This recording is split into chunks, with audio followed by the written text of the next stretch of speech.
Hello everyone. Today we are going to learn about ring topology under the topic data communication and computer networks. So what is ring topology? Each device has dedicated point-to-point connection with only two devices on either side of it. Topology is nothing but a style or pattern of connecting computer. So now these computers are connected using ring style. Okay, so that is nothing but a topology. Now suppose this is computer A and this is computer B. Then this red color line becomes a dedicated link between these two devices only, A and B. Okay, so this is nothing but a cable, LAN cable. Okay, or you can say the link. Same way there is a dedicated link between computer A and computer C also. There is a dedicated link between computer C and computer D also.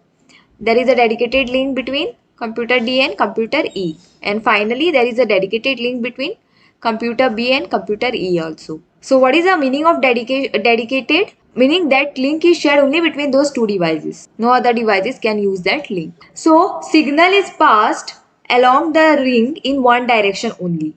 Now suppose computer B wants to send the data. Data is sent in the token. Now suppose this is a token. The token is passed from this computer B. So it has to be passed only in one direction. You cannot send the token in both the direction. Suppose you have sent in this direction, so it will move in this direction only. It should be unidirectional. Okay, so signal is passed along the ring in one direction only from device to device until it reaches its destination. Suppose B wants to send data to E. So if it is sending the data in this direction, A's direction, so first data will go in A, then it will go to C, then it will go to D, and finally it will reach to its destination, that is E. Others will just discard the data, they won't use it because it is not for them. So they will just pass the data and finally the data token will reach to E and E will accept it because E is the actual receiver of the data. And who has sent the data? Computer B. So each device in the ring incorporates a repeater. So when device receives a signal intended for another device, its repeater regenerates the bits and passes them along. See, now data has been sent by computer B. To whom? Computer E. But in between there are three more computers, that is A, C and D. So when the data reaches to computer A will have one device, that is repeater. Okay, now what this repeater device is doing? It will just send the data. Okay, it will reach to A from B, but A will come to know that data is not for himself. What A's repeater will do? So this A device is a repeater. A device will have a repeater, that is this computer will have its own repeater, this one will have its own repeater. Every device will have a repeater. So what is the job of repeater? Repeater will just pass the bits, okay, and the data token to the next device in the network so that it will reach to its intended recipient. That is the job of repeater. Now what are the advantages of ring topology? It is very easy to install and reconfigure, just like bus topology, because not many cables are used and each device linked with its immediate neighbors only. So this computer A is linked with its neighbor B and E only.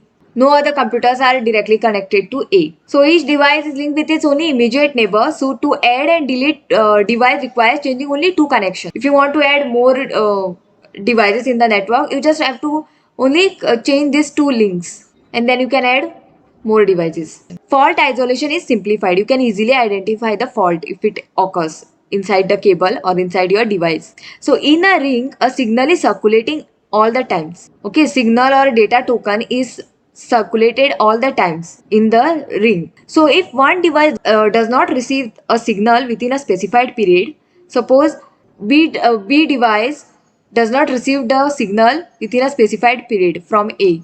A is sending the data to B, but B didn't get the signal that data is coming to it. So in that case, it can issue an alarm. B will issue an alarm. An alarm will alerts the network operator to the problem and its location. He will see what is the problem and he will try to rectify the problem. Now, what are the disadvantages of ring topology? Unidirectional traffic. Either you can send the data in this direction or you can send the data in this direction, not in both the direction. Only one direction is allowed. It is not bidirectional. Okay, so unidirectional traffic. Ring break disable entire network. If any ring breaks in the topology, so entire network will be disabled. So ring topology was prevalent when IBM introduced its local area network token ring. It was earlier used, which was provided by IBM. IBM introduced the local area network token ring and token was passed Okay, inside the token, data was put up and it was passed to each computer in the network, which are connected using ring topology, and that's why it was used. But nowadays, we are using higher speed lens, so ring topology is very less popular, mostly not used. So these are all the disadvantages. So this was all about the ring topology. Thank you.